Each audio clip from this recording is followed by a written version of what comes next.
OrthoTrac software, making a collectible write-off adjustment help demo.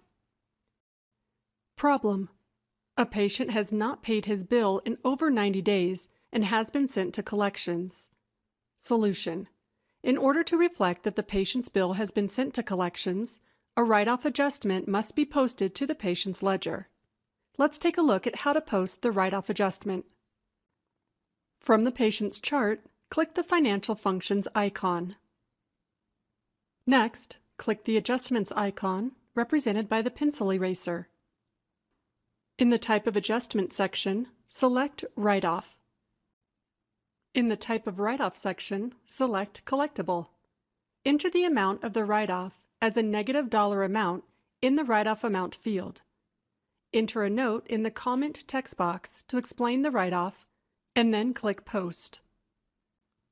If the full account was turned over to collections, a message is displayed confirming that the current contract will be deleted. Click Yes to continue.